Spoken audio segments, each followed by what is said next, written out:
예수님께서 이 땅에 오신 후 마리아와 요셉의 가정에서 30년을 사시고 세례 요한에게 세례를 받으시고 성령의 이끄심으로 40일 동안 마귀에게 시험 받으시고 승리하셨습니다.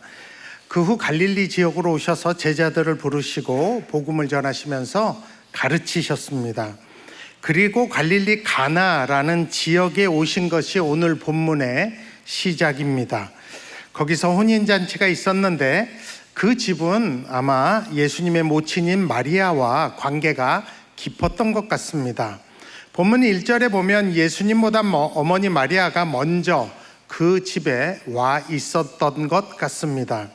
그 집에서 마리아는 그 혼인잔치의 혼주급으로 잔치에 포도주가 떨어진 것도 미리 다 알고 있었고 잔치를 섬기는 하인들에게 총괄해서 지시하는 역할도 한 것으로 보입니다. 자료에 의하면 그 당시 혼인잔치는 대개 7일 동안 지속되고 주인은 가능한 관계된 많은 사람들을 초청하고 특별히 유명한 랍비들과 저명한 사람들을 초청했다고 합니다. 바로 그러한 혼인잔치집에 예수님과 제자들이 초대받아 간 겁니다. 단지 마리아의 아들이기 때문에 예수님이 초청받았다면 아마 예수님과 가족들만 가셨겠죠. 그런데 제자들까지 다 초청된 것을 보면 이미 예수님도 저명 인사급에 속했던 것 같습니다. 그러면 여러분, 여기서 우리가 성경에 나오지 않지만 한 가지 상상해 볼 것이 있습니다. 예수님께서 가나안 혼인잔치에 제자들과 함께 초청을 받아 가셨다면 그 집에서 잔치가 계속되는데 뭐 하셨을까요? 아무 말씀 안 하시고 드시기만 하셨을까요? 아닐 겁니다. 아마도 제자들과 또 거기 있는 사람들과 이런저런 이야기 하시면서 가르치시지 않았을까 합니다. 그러면 그 집에 있는 사람들은 예수님의 말씀을 듣고 그 가르침에 놀라고 아마 예수님께 빠져들어 갔을 것입니다. 이렇게 잔치집 한 구석에서 시작하신 이 예수님의 가르침이 어느덧 잔치에 참여한 많은 사람들이 모여 귀 기울이는 자리가 되지 않았나 상상해 봅니다. 근데 그때 그 혼인잔치에 포도주가 떨어진 위기가 생긴 것입니다. 이 당시 문화에서 혼인잔치에서 포도주가 떨어진다는 것은 진짜 상상할 수도 없는 일입니다. 그런 일이 생기면 동네에서 두고두고 조롱거리가 될 수 있는 아주 심각한 일입니다. 그 잔치 다 끝나고도 그 집 지나갈 때마다 동네 사람들이 수근수근 대면서 야, 이 집이 혼인잔치 포도주 떨어뜨린 집이라고 무슨 정신으로 혼인을 준비했는지 모른다고 계속 수치스럽게 이야기했을 것입니다. 그래서 일반 모든 집에서는 혼인잔치 때 미리미리 충분히 포도주를 준비하고 확보합니다. 허나 이날 이 집에 급작스럽게 예기치 않는 손님들이 많이 왔는지 아니면 혼주가 계산을 잘못해서 포도주를 적게 준비했는지는 모르겠지만 분명한 것은 그 집에 포도주가 떨어졌다는 거고 사람들은 포도주를 더 요청하는 상황이었고 그것을 예수님의 어머님인 마리아가 진작 알았다는 사실입니다. 근데 참 이상한 일이 벌어지죠. 당시 혼인잔치에 만약 포도주가 떨어지는 일이 생기면 대개 집은 어떻게 했을까요? 혼인잔치를 주관하는 그 주최 측에서는 잔치를 진행하는 연회장에게 빨리 알리겠죠. 시간 좀 끌어라. 우리가 포도주 떨어졌다. 빨리 마련해 올게 하면서 빨리 다른 집을 가거나 다른 가게에 가서 포도주를 빌려오거나 사와야 그게 상식일 겁니다. 아마 다 그렇게 할 거예요. 그걸 모르는 리가 없는 마리아가 왜 그렇게 하지 않고 예수님께 와서 이 이야기를 했을까요? 분명한 것은 마리아가 그 얘기를 연회장한테 한 것도 아니고 예수님께 했다는 게 분명한 사실입니다. 제가 생각해 보면 어쩌면 마리아는 이때 자기 아들 예수가 이 모든 것을 해결해 줄 구원자로 기적적인 방법을 낼 것이라고 생각을 하고 만약 그렇게 하면 그 자리에 있었던 모든 사람들이 이 기적을 통해서 예수님을 인정하고 더 따르게 될 것 아닌가 하는 계산을 했던 것 같습니다. 더군다나 거기 있는 사람들이 예수님의 가르침에 매료되어 있고 집중되어 있기 때문에 이때가 예수님이 진짜 뜰 수 있는, 인정받을 수 있는 아주 가장 적기라고 생각했을 가능성이 있다고 저는 상상해 봅니다. 그래서 가게로 달려가나 이웃집에 달려가서 사람을 보내지 않고 예수님께 이 이야기를 한 것 같습니다. 여러분, 마리아는 동정녀로 잉태하고 우리 예수님을 출산하고 30년 내내 이 예수가 자기 아들이지만 메시아라는 사실을 알고 있었던 사람입니다. 그렇다면 어머니로서 하나님께서 이 예수님을, 자기 아들 예수를 온 백성 앞에서 언제 높이게 되실지를 늘 기대했을 것 같아요. 그리고 이런 생각을 그런 의미에서 했을 가능성도 있다고 생각을 합니다. 그래서 예수님에게 이 포도주가 떨어진 이 위를 당당하게 네가 해결해서 네가 메시아임을 좀 보여주면 어떻겠냐 하는 마음으로 예수님께 청한 것 아닌가 생각해 봅니다. 그때 이런 어머니의 마음을 모를 리 없는 예수님께서 하신 말씀이 오늘 요한복음 2장 4절이죠. 여자여, 나와 무슨 상관이 있나이까? 내 때가 아직 이르지 아니하였나이다. 이 한국말 번역을 보면 이게 조금 그래요. 우리 예수님이 상당히 네 가지가 없어 보이세요. 그죠? 마치 어머니가 뭔가 간곡하게 급하게 부탁했는데 눈 똑바로 뜨고 아줌마, 내가 왜 그걸 하냐, 왜 나한테 그거 얘기하냐는 식으로 들릴 수 있습니다. 과연 예수님이 그렇게 인륜을 저버린 폐륜적인 언행을 공생의 첫 표적에 하셨을까요? 절대 그럴 리 없죠. 우리는 예수님이 말씀하신 진정한 의도를 잘 이해해야 하는데, 그러기 위해서는 먼저 예수님과 어머니인 마리아의 관계에 대해서 우리가 알아봐야 합니다. 특히 예수님의 탄생 후 처음으로 성전에 갔을 때 시므온이라는 선지자가 마리아에게 한 예언이 있어요. 누가복음 2장 25절 26절에 나오면, 거기 보면 시므온은 의롭고 경건하여 이스라엘 위로를 기다리는 자라. 성령이 그 위에 계시더라. 그가 주의 그리스도를 보기 전에는 죽지 아니하리라 하는 성령의 지시를 받았더니, 이 선지자에게 성령이 얘기한 건 너 메시아 보기 전에 절대 안 죽어. 근데 드디어 이 사람이, 이 시몬이 죽기 전에 아기 예수님이 자기 앞에 온 거예요. 그래서 시몬이 그걸 알아차리고 어머니인 마리아에게 이 아기가 어떤 분이며 앞으로 어떤 일들이 일어날지를 예언으로 얘기해 줍니다. 누가복음 2장 34절에 보면 시몬이 그의 어머니 마리아에게 말하여 이르되 라고 마리아에게 얘기했대요. 그리고 이 35절 다음 절에 또 칼이 내 마음을 찌르듯 하리니 이는 여러 사람의 마음의 생각을 드러내려 함이니라 라고 돼 있어요. 여기서 내 마음 2인칭 단수입니다. 그러니까 마리아에게 시몬이 얘기하고 내 마음을 이 아기가 찌를 듯 할 거다. 그래서 여러 가지 마음의 생각, 죄악을 드러나게 할 것이다 라고 이야기한 것입니다. 그러니까 앞으로 예수님은 말씀으로 여러 사람들의 깊은 생각과 죄악을 드러낼 뿐만 아니라 어머니인 마리아를 향해서도 그렇게 내 마음이라 그랬으니까 하신다는 것입니다.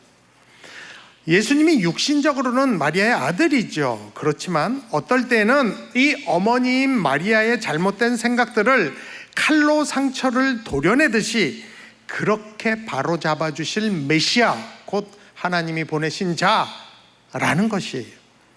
이 시므온의 이 예언이 첫 번째로 이루어진 것은 예수님이 12살 때 성전에 갔었을 때입니다. 마리아와 요셉은 매월 유월절이 되면 다른 유대인들과 똑같이 예루살렘 성전으로 아들 예수를 데리고 갔어요. 예루살렘에서 제사를 다 드리고 돌아가는데, 돌아가다 보니까 예수를 안 데려온 거예요. 예수가 없어요. 그걸 하루 지나서 알게 됩니다. 그래갖고 막 헐레벌떡 예수를 예루살렘으로 다 부모가 돌아가서 애를 찾습니다. 3일 후에 예수를 성전에서 찾아요. 그리고 마리아가 누가복음 2장 48절에 보면 예수에게 이렇게 얘기합니다. 아이야, 어찌하여 우리에게 이렇게 하였느냐? 보라, 내 아버지와 내가 근심하여 너를 찾았노라. 부모의 마음이죠. 안타까우니까. 그때 예수님이 하신 말씀, 누가복음 2장 49절이에요. 어찌하여 나를 찾으셨나이까? 내가 내 아버지 집에 있어야 될 줄을 알지 못하셨나이까? 입니다. 여러분, 12년을 길러온 아들을 잃어버렸어요. 그래서 미친 듯이 찾아 헤매서 3일 만에 찾았는데, 야, 네가 쫓아와야지, 이게 무슨 일이야 했는데 애가 눈 똑바로 뜨고 이렇게 얘기하면 대개 부모는 어떻게 하겠습니까? 일단 죽여야죠. 그죠? 아버지 집? 너 여기 살아.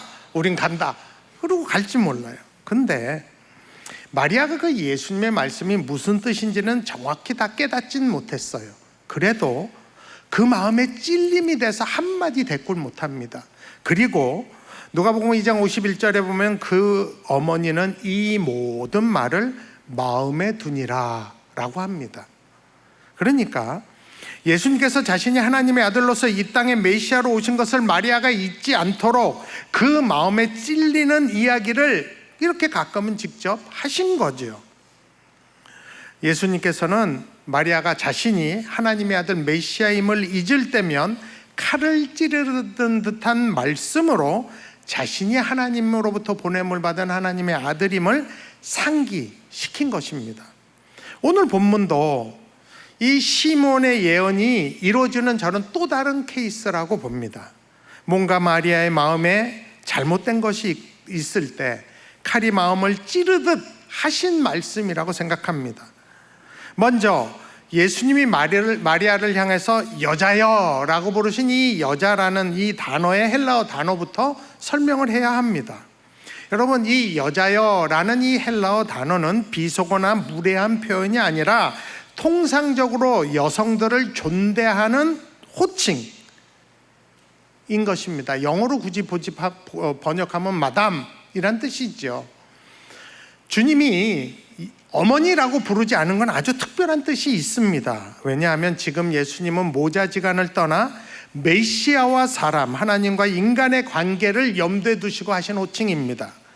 바로 다음에 나온 문장이 요한복음 2장 4절이 이 여자여라고 말한 이유를 설명하죠. 나와 무슨 상관이 있나이까?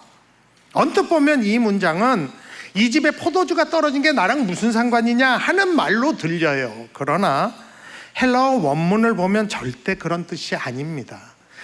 나와 무슨 상관이 있나이까? 이 문장은 헬라어로 단 4단어예요. 키, 에모이, 카이, 소이. 4단어예요. 이걸 굳이 영어로 번역을 하면 왓이나 후를 뜻하는 티라는 단어랑 1인칭 역격대명사 예수님을 뜻하는 미라는 단어, 그리고 마리아를 뜻하는 유라는 소이라는 단어와 엔드라는 카이라는 단어, 그러니까 단 4단어가 전부예요. 동사도 없어요. 그렇기 때문에 이 문장 안에는 집에 포도주가 떨어졌다는 걸 의미하는 어떠한 단어도 없습니다. 그냥 당신, 나, 무엇, 누가 이런 단어예요. 그러면 이 원문을 의역을 해보면 2가지 정도로 번역이 가능합니다. 후로 번역을 하면 첫 번째, 나에게 당신은 누구이고 당신에게 난 누구냐라는 뜻이에요. 이 질문은 예수님과 마리아의 관계성을 묻는 질문입니다. 우리가 지금 무슨 관계냐? 더 정확히 말하면 우리가 지금 모자지간이냐 아니면 메시아와 사람, 하나님과 인간 관계이냐라는 것을 묻는 질문입니다. 2번째 가능한 해석을 T를 what으로 해결을 하면 나는 당신을 위해서 무엇을 할 수 있고 당신은 나를 위해서 무엇을 할 수 있냐라는 뜻이 됩니다. 서로의 관계가 정해졌다면 각자의 역할이 무엇이냐라는 것을 묻는 질문입니다. 서로의 위치에서 할 수 있는 것이 무엇이냐라는 것이에요. 예수님이 메시아라면 마리아를 위해서 무엇을 할 수 있고, 메시아를 믿는 마리아라면 마리아는 예수님을 위해 무엇을 할 수 있는가를 묻는 질문입니다. 이 2가지 번역을 더 확실하게 하는 것이 바로 다음 절에 나오는 내 때가 아직 이르지 아니하였나이다 입니다. 여러분, 성경에 예수님이 내 때라는 표현을 요한복음에서 9번을 쓰십니다. 근데 그 중에 3번, 2장 4절, 7장 30절, 8장 20절은 예수님이 내 때가 오지 않았다고 하면서 쓰신 말이고, 나머지 6번은 이미 그 때가 왔다라고 하신 말씀이에요. 그래서 이 때는 구체적으로 예수님이 십자가에 죽으실 때, 우리의 죄를 대속하여 죽으실 때를 의미하는 단어가 내 때, 예수님이 내 때라고 할 땐 그것을 의미를 합니다. 그래서 만약 예수님의 질문이 이게 나와 무슨 상관이 있나니까 이거를 후로 번역을 해서 나에게 당신은 누구이고 당신에게 나는 누구인가 라는 뜻이라면, 예수님은 나는 당신을 위해서 죄를 대속해 죽을 자라는 그런 의미가 됩니다. 그래서 지금 우리는 육적 모자지간이 아니라 하나님과 인간의 관계라는 것이에요. 내가 당신의 죄를 해결할 구원자라는 뜻이 됩니다. 당신에게 나는 누구냐? 또 그런 질문이죠. 나는 당신에게 이런데 당신은 나에게 누구냐? 또 만약 이것을 what으로 번역을 해서 나와 무슨 상관이 있나이까를 나는 당신을 위해서 무엇을 할 수 있고 당신은 나를 위해서 무엇을 할 수 있는가? 라를 묻게 된다면, 이것 역시도 예수님께서는 마리아에게 메시아로서 나는 당신의 죄를 대속하여 죽을 것이라는 뜻이 됩니다. 나는 당신의 죄를 짊어지고 주 대속할 어린 양이다 라는 뜻이 됩니다. 당신은 그럼 나를 위해서 뭘 해줄 수 있냐? 라는 뜻이 되는 거죠. 그러므로 메시아로서의 큰 그림을 일깨우시는 질문이 바로 이 질문의 뜻입니다. 나를 아들로만 보지 말고 메시아 하나님으로 봐야 하고, 어머니가 지금 나한테 이래라 저래라 결정할 것이 아니라 그것은 메시아인 내가 결정할 일이라는 것입니다. 그때 마리아는 마음의 찔림을 받았다고 저는 믿습니다. 메시아가 오신 목적과 내가 메시아에게 이래라 저래라 할 처지가 아니라는 걸 전 눈치챘다고 믿어요. 왜냐하면 이 질문 후에 마리아가 보여준 반응 때문입니다. 2장 5절에 보면 마리아가 예수님을 위해서 할 수 있는 것이 무엇인지를 얘기하고 있어요. 그의 어머니가 하인들에게 이르되 너희에게 무슨 말씀을 하시든지 그대로 하라. 그러니까 마리아가 할 수 있는 것은 다른 게 아니라 메시아의 예수님께 순종하는 것이죠. 그래서 예수님이 무슨 말씀을 하시든지 나나 너희나 다 즉시 순종하자고 이야기한 것입니다. 지금 예수님께서는 이 말씀을 통해서 마리아의 마음을 칼로 찌르듯 드러내고 계신 것입니다. 마리아의 생각에는 아들 예수가 지금 혼인잔치에 닥친 가장 심각한 문제인 포도주가 떨어진 것을 하나님의 능력으로 해결하면 모두가 다 널 인정할 것이라는 인간적인 생각을 한 것이에요. 그러나 마음을 보시는 예수님은 그 마리아의 마음속에 있는 이 동기가 잘못된 것을 아셨던 것입니다. 마리아가 잠시 예수님이 메시아여 하나님이심을 잊어버리고 예수님께 이래라 저래라 한 것이에요. 그래서 예수님께서는 여자여 나와 무슨 상관이 있나이까 내 때가 아직 이르지 아니하였나이다 라고 말씀하심으로 그 마리아를 바로 잡아 주신 것입니다. 지금은 당신의 아들로서가 아니라 메시아여 하나님으로서 나를 인정할 때라고 말씀하신 것입니다. 그리고 칼로 그 마음을 찌르듯이 그렇게 가르치시고 마리아와 예수님과의 관계를 다시 정립하신 것입니다. 그러므로 이때 마리아는 그 찔림으로 예수가 그리스도라는 사실을 다시 명심하게 되고, 자기가 가야 할 자리는 이래라 저래라 할 자리가 아닌 순종의 자리로 돌아가야 될 것을 안 것입니다. 물론 성경에 보면 예수님은 마리아를 어머니로 순종하고 받드셨다고 누가복음 2장 51절에 말씀합니다. 그러나 예수님께서는 자기가 하나님이 보내신 메시아이심을 늘 잊지 않고 계십니다. 그래서 필요할 땐 어머니라고 하지 않고 여자여라고 하신 것입니다. 오늘 이 본문을 통해서 예수님께서 마리아에게 가르치신 것을 우리가 교훈 삼아야 합니다. 오늘 예수님께서는 우리에게 예수님이 누구신가를 물으신다고 저는 생각합니다. 나에게 예수님은 누구이고 예수님에게 난 누구인가를 물으셔요. 그 대답으로 우리가 해야 될 대답이 뭡니까? 예수님은 나의 죄를 대속하기 위해 십자가에 죽으신 하나님의 아들 메시아이십니다. 예수는 그리스도이십니다. 라는 것이 우리의 대답이어야 합니다. 그리고 예수님이 나에게 어떤 분이신지를 우리의 신앙 고백으로 해야 되는 거죠.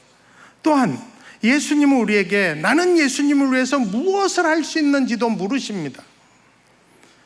그 대답으로 우리는 순종의 자리로 가야죠. 나에게 무슨 말씀을 하시든지 그대로 순종하겠습니다가 우리의 대답이어야 합니다. 내가 주인이 아니라 예수님이 내 삶의 주인 되심을 고백하는 우리가 되면 좋겠습니다. 그리고 오늘 우리가 성찬에 참여하게 되는데 주님이 나의 죄를 대속하시고 나의 그리스도가 되심을 고백하고 나는 죽고 예수를 사는 주의 살과 피에 참여하는 그 자리가 되었으면 좋겠습니다.